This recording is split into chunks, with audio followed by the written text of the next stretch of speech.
Good evening. I'm Mayor Kelly Decker of the City of Port Jervis. Before we get started, this will be up online on our city website at portjervisny.gov as soon as this speech is over. I'd like to welcome everybody here tonight. Councilman at Large Siegel, Council Members Fuller, Mann, Miller, Newhouser, Decker, Foster, Livingston, and Simmons. Department heads, distinguished guests, and ladies and gentlemen of the City of Port Jervis. I stand before you to deliver my 10th State of the City address. I have presented to you in the past a plan and procedure of growth and maturation for our city. And if we stay the course, we will continue to grow and prosper. I state this phrase in many of my State of the City addresses.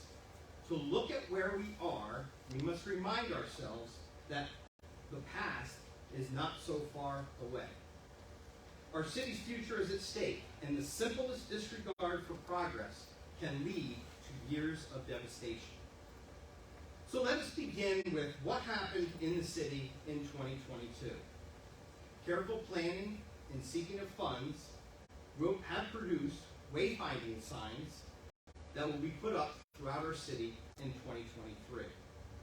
A sample of a wayfinding sign is currently on East Main Street near North Street, and the implementation of over 30 wayfinding signs throughout the city will help visitors find what they need instead of perhaps just driving through. In May of 2022, the Transportation History Museum began operations with Operation Toy Train and the Diamond Car Society. This development is breathing new life into our downtown as well as our past by attracting people from near and far to visit our little city on the banks of the Delaware. Our parks are being spruced up, and 2 major improvements will be made this year with secured funds through our new state senator, James Scoofus, to add stage, lighting, and sound system and some aesthetic work to Orange Square, Memorial Park, and Pike Street. In addition, there will be a new boat launch, curbing, paved parking lot, and a total rehabilitation of the bathhouses at West End Beach. Both parks are used extensively by our citizens, visitors, and veterans. Another improvement that began in 2022 and that will continue this year is the transformation of Pike Street with new concrete sidewalks that have a bluestone appearance, as well as new lighting, waste receptacles, and shade trees. Pike Street will also be paved this year, completing a total paving of all major streets and arteries in our city over the last 10 years. The traffic light at Jersey Avenue and East Main Street will be completely replaced, making traffic and pedestrian flow safer. There are plans to break ground this year on the new DPW facility on the Towpath Road that has been annexed into the city. And additionally, we hope to start rehabilitation work on the Farnham House to breathe new life back into this historic gem. Continuing our 4th year of sewer relining, this year will be no different. This 10-year plus project takes our existing old dilapidated sewer line system and rejuvenates it by relining the pipe with fiberglass that is hardened and has an approximate 250-year lifespan. Initially a $99 million pipe replacement project, creative minds, investigation, and commitment reduced that price, yielding a reduction of $77 million to approximately a $22 million project. This was done by purchasing the equipment through grants, training our very talented DPW employees, the operations and procedures to perform the pipe relining, thus saving the city a tremendous amount of money. To continue and complete this project, the city was able to show the state cost effectiveness and was therefore awarded a $20 million 0% loan through EFC. Additionally, the city also received a $5 million grant as well. While the pandemic was certainly challenging for all of us, our city's finances remained stable during those trying times. Unfortunately, we are now experiencing increased expenses that were not planned. Nearly a 25% overall increase as the cost of living has also increased with inflation. To maintain our fiscal stability that helps us get those 0% interest loans and grants, the council had to pass a budget in 2022 that was over the tax cap. As I said before, if we follow our effective strategic plan, we will be able to sustain through these rough waters. I watch many other municipalities are using their rainy day funds, also known as their fund balance, to balance their budgets and keep their tax increases low. Unfortunately, they are gambling on increased revenue that they may or may not see. Your city department heads and city council members have worked hard to keep expenses down while effectively trying to run a city and not put us at risk. Many things make the city better, and business growth in Port Jervis is certainly one of them. Business growth in our city continued in 2022 and 2023, even looks more promising. Our first urgent care opened at 9 Orchard Street, located at the corner of Orchard and Fowler Street. Dr. Brandon O'Connor, along with his wife, well-established Port Jervis pediatrician, Dr. Sarah Little, took the leap of faith in our city, and we wish them well. Speaking of health care, Cornerstone Family Health Care, located at 140 Hammond Street, also completed their $5 million upgrade of the former Sunnyside Hospital. This past fall, they had a grand reopening to offer many primary health and dental services to the citizens of our city and the surrounding areas. These state-of-the-art facilities show that valued commitment to our community and its healthcare needs are necessary. After many years in Milford, Breathless Raw Juice Bar made a bold decision to move to our city at 85 Pike Street and bring with them some of the finest healthy alternatives for our everyday life, and we welcome them. If you are looking for a new place to eat dinner, look no further than Cezanne Latino, a new sit-down restaurant at 5052 Front Street that offers Latino American food that is incredible. And if it's breakfast or lunch that you're craving, the Bagel Barn has opened its doors at 31 Pike Street. Thank you again to many of these businesses, new and our old, that create a variety of offerings that brings people to the city of Port Jervis. Although it seems to have started many years ago, the annexation property from the town of Deer Park into the city of Port Jervis is now finally complete. This past fall, Orange County accepted the map changes, and as of March 1st this year, nearly 104 acres of light industrial land at the Old Dix Concrete and nearly 18 acres of commercial retail space near the I-84 interchange officially moves into the city limits. This is the first known annexation into the city since its inception in 1907. There are developers already interested in both locations that might not only bring jobs, but potential revenue to our city. This is certainly a win for all of us. So what really could draw even more people to Port Jervis? We see it. We know it. We just need to expand upon it. It's rafting, tubing, canoeing, kayaking down the river. It's hiking and biking on the watershed trails. It's camping in Elks Rocks Park. It's attending festivals and events. It's having a city that has activities and museums for people to pass their time.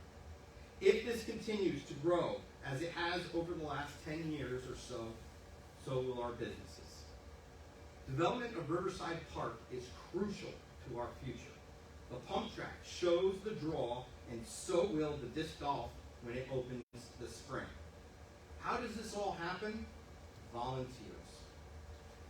Volunteers that work with our departments and our employees make our city prosper and flourish. I've said this every year, and will repeat it again. Our volunteer organizations in our city are one of the most vital parts of this city's growing success. Whether it be the churches, individuals, or even community organizations that provide food pantries for those in need, give comfort and shelter to those who are without, or offer resolution for those that are struggling. We can't overlook their very important part in helping those in need who are right here in our own community. We also have organizations that draw attention to our city and willfully work hard to develop activities and events that bring people here from far and wide. This past year, our volunteers in the Watershed Park and Elks Bronx Park added several trails, while others are creating a 9-hole disc golf course in Riverside Park. Whether it is the Transportation History Museum, the 1-mile length of D&H Canal, or the soon-to-reopen campground at Elks Bronx Park, our volunteers cut trees, clear brush, pick up garbage, and tidy our city to make these places attractive for visitors. This year, of course, will be no different.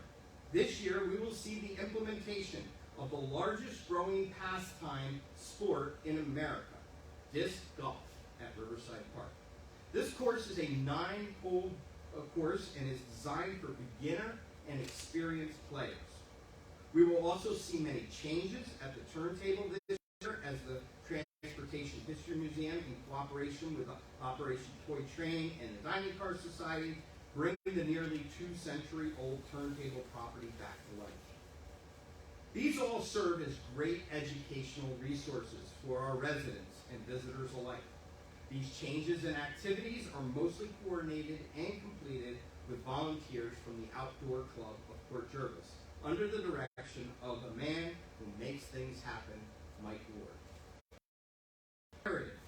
And those in charge of our city in the future must focus on continuing that trend that has been created for them. Our city clerk's office can be most certainly credited with effectively making this work. This past year was the first complete year that our city clerk treasurer, Laura Quick, has been with the city. Besides all of her other tasks, Ms. Quick took on the task of bringing in new comprehensive financial software package that was desperately needed and is about to go online very soon. This system will connect every department to give them real-time availability of their expenses and trends. It will improve checks and balances with each department and replace our existing software that is antiquated. This department and its dedicated employees continue to provide countless functions that maintain our city operations, from record keeping to taxes and other collections to licensing and paying bills. The clerk treasurer employees are an extreme asset to the city's survival.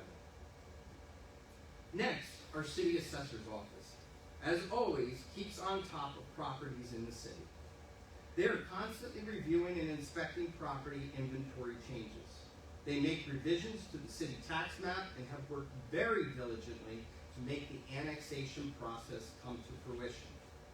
Real estate, as many of you are aware, is on the move, and the assessor's office keeps on top of sales and handouts, welcome packages with information from all the departments to our new property owners. The assessor monitors exemptions and unfunded mandates as well. This past year, they also helped seniors save a little bit more money in their city taxes by requesting an income level increase in city exemptions. The assessor also works with Orange County in updating the 911 changes with revisions and additions to street numbers, and the goals this year for the assessor is to produce an accurate and fair assessment to all the taxpayers. Our building department seeks compliance to laws set forth by New York State and zoning requirements set forth by our city. In 2021, there were 240 building permits issued in the city. In 2022, there were 291. That is a change of 51 more building permits. This shows positive growth, but it is also a task that is very small. It is a task that is taken on by a very small department and must be accomplished to make sure that construction, improvement, or changes are done in the city correctly and up to standards. This past year, the building department, led by building official Dave Rivera, has reviewed several major projects that either have begun, will begin, or open in 2023, such as the hotel on Front Street, a health facility in the Port Plaza, and a move of Project Discovery to Jersey Avenue. In addition, the department must still go out and inspect violations that are either reported to them or that they witness. This department will surely be receiving development requests shortly for the newly annexed properties and must review those plans and inspect during the construction period. The building department is a very valuable asset to the maintenance, construction, and inspection of businesses and residents in our city, and they should be applauded for their exceptional work. Major changes have also been made to the Department of Public Works. Longtime Director Jack Farr retired at the beginning of 2022, and seamlessly, the Assistant Director Steve Gurrier took over.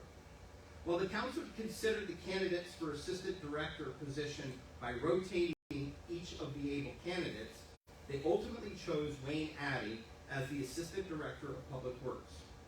Wayne has stepped into this position very nicely and is a true asset to the city of Port Jervis.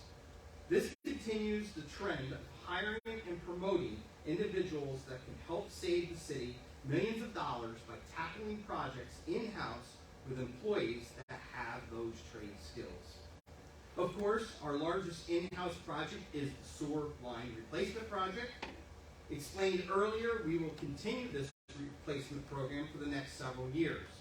Our very talented DPW employees took on projects like the Pike Street sidewalk replacement, and will continue that through this year.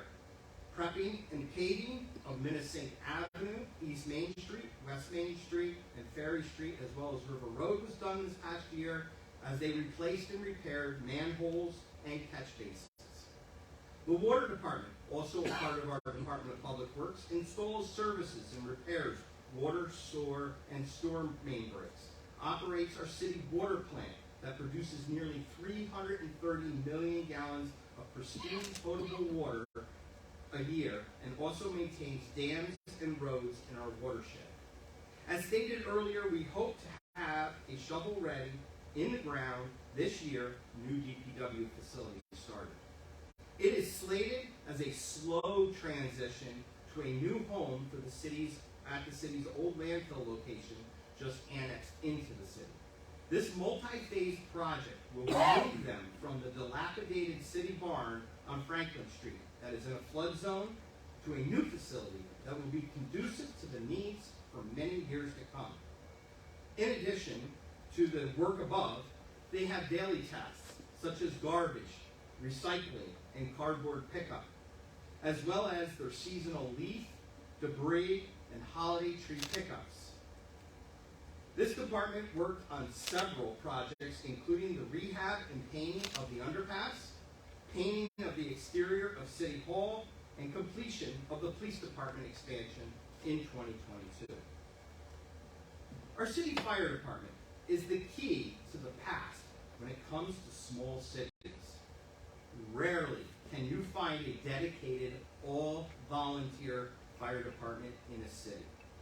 These brave men and women responded to 404 calls in 2022, which is an increase of 4% from 390 in 2021. Additionally, mutual aid requests were up 18% in 2021, and this past year increased to 28%, 113 mutual aid responses. There were 11 structure fires in the city in 2022, and our department has a well-trained staff to help save life, property of our residents, and our businesses. This department is now compliant with New York laws, including the bailout system. Again, successful grants were awarded to the fire department to purchase gear and certify 8 train-the-trainers.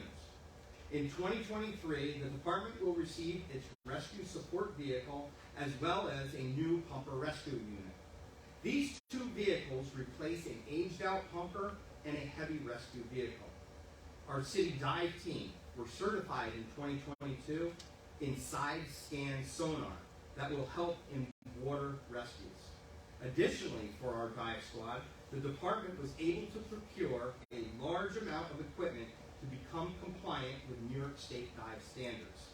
Preparing for our city's future, our fire chiefs are researching and attending conferences on fire station design to look at how our department can run more efficiently in the future.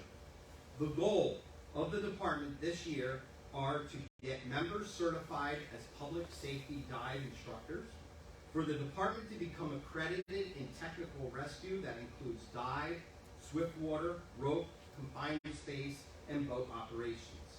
They will also be working on a life cycle replacement program for all of the apparatus and support vehicles as they continue educating and training a process of moving towards a central station firehouse in the future. Chief Brown, with his assistants and members of the fire department, are always seeking ways to improve the safety of our residents and businesses here in the city of Port Jervis. Our other emergency department is the city's police department, led by our very long-time dedicated police chief, William Warden. This department is truly a 21st century model police department. They are now in their expanded workplace that enhances the safety for all police department staff and community partners. This department is focused in providing effective and professional community-oriented police services to the residents and visitors of our community. In 2023, the goal is complete the policy conversion to meet New York State accreditation standards and to seek that accreditation. This is made possible as the council returned a full-time administrator back into the department.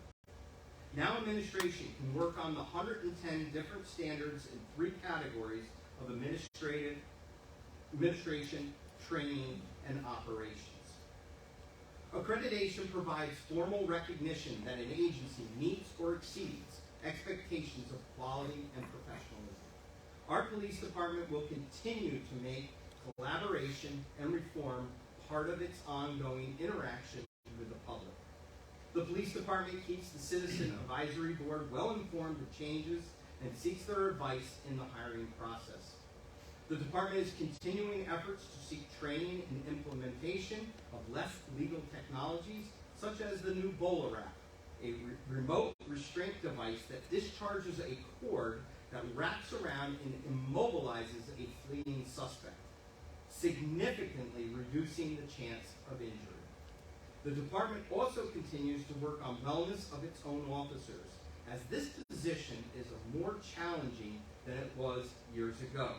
The mental and physical health of officers is imperative to be at peak performance. In addition, the department offers a plethora of community outreach programs that include National Night Out, the Fall Harvest Festival, Youth Leadership Academy, senior safety initiatives, and much more. The police departments need to be proactive in our community, and this department could certainly be a model to follow. The Recreation Department, led by John Fagione, certainly works hand in hand with the community outreach part of the city's police department. The Youth Center continues to rebound from COVID and hopes that 2023 will result in the number of children back before the pandemic. 4,093 youths were in attendance at the center in 2022. This past year has seen a return of teen night, as well as little chefs and busybodies. Over 11 different community organizations use the youth center for meeting purposes. The Recreation Department also maintains our city parks, as well as providing summer programs and events throughout the year. West End Beach is projected to be overhauled this spring as it is one of the busiest summers that we recorded in 2022. The summer youth program that offers arts, crafts, sports, and even a slip and slide on Fridays at the 2 playgrounds, as well as the youth center, all offer free lunch that is served to over 800 kids this past summer. There were 7 free music concerts held this past summer, as well as 2 free outdoor movie events. Much of this is paid for by grants through Orange County Youth Bureau. All of these and more are planned again for this year. Additionally, the Recreation Department plans and offers at cost casino trips, a Major League Baseball game, and an NFL football game. Special events this year for the public will be the Easter Candy Dash, the 28th Delaware River 5K Run, 74th Annual Halloween Parade, the Spring and Fall Cleanups, a food truck festival and fireworks show on July 3rd, as well as being co-sponsors for the Polar Plunge with the Fire Department, Fall Harvest Festival with the Police Department, and the Stone Challenge with the Outdoor Club. The Port Jervis Community Development Agency, led by its Executive Director, Valerie Majinski, works diligently through the year to secure funding for many of the projects that help our city move forward and improve. Grants, especially for our sewer line replacement program, are imperative. The Port Jervis CDA was able to write, submit, and have awarded over $8 million, allowing the city to purchase equipment, get material, and train operators to reline our current sewer lines. The CDA has also contributed to the pending EFC hardship 0% loan for $20 million. Additionally, the Port Jervis CDA has worked on and will continue to seek funding for projects that are in need here in our city. Some potential projects would be the replacement of a 24-inch main coming out of our water plant, climate sustainability, and locating of EV chargers throughout the city. The CDA also works with the Mayor's Office in an attempt to secure downtown revitalization money. The Port Jervis CDA attends various networking conferences for the city, as well as managing our Section 8 housing program. Through 2022, the Port Jervis CDA has seen an increase in rentals and maintains a wait list of 72 applicants. 72 applicants that came from the wait list and 35 families are currently under Housing Choice and Mainstream Voucher Program, making affordable housing safe. One of the families in this program became our first home buyer. This agency is now in great financial stable condition under the direction of Ms. Majinski, who took over and improved operations. This department will continue its efforts in 2023 to make Port Jervis a great place to live, work, and play. I would certainly be remiss if I didn't tell the public how tremendously valuable our volunteers on the Port Jervis tourism really are. Led by Laura Meyer for over 10 years, these volunteers put on incredible events that draw thousands of visitors to our city. These visitors have returned, whether it be to other events, shop here, eat here, hike here, bike here, camp here, raft here, or yes, even move here to our city. The Tourism Board overcame obstacles due to COVID and bounced right back with major success this year in the Lunar Chinese New Year celebration. Ahead are events like the St. Patrick's Day Blarney Blast, Citywide Yard Sale, Fabulous 50s, Della Notte Italiana Festival, Fall Foliage Festival, and Chris Crindle Market that these volunteers bring together and make our city shine. So now, as I complete my 10th State of the City address, I would like to take a moment to let you know that every 2 years, our citizens have an opportunity to pick individuals who reside here to be their local leaders. Whether it be the city's mayor, councilperson at large, or 2 representatives from each of the 4 wards, and this year will be no different.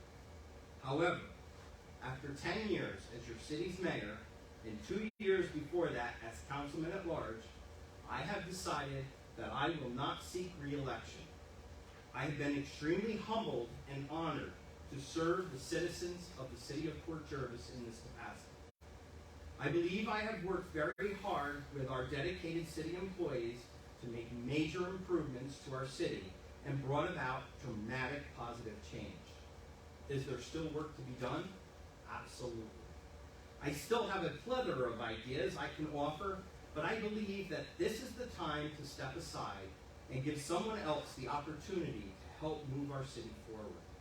Different ideas inspire change, and it is my hope that someone is elected that can offer a breath of fresh air to our city with positive hope for the future.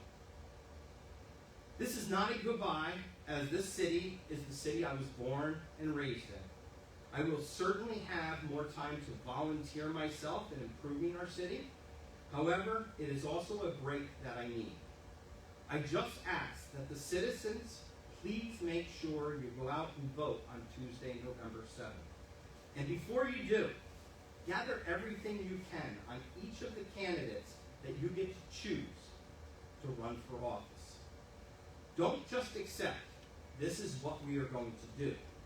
Ask them how they plan on implementing what they are going to do and get details.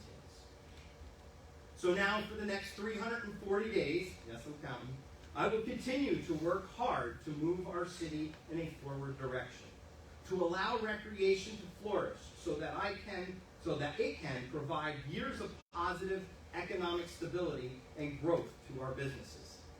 Let us seek to find, through careful planning, coordination, and cooperation, the growth and development our city needs through industry and business, and to make sure this city moves forward and prospers. Your thoughts are simply an email, a phone call, or social media post away.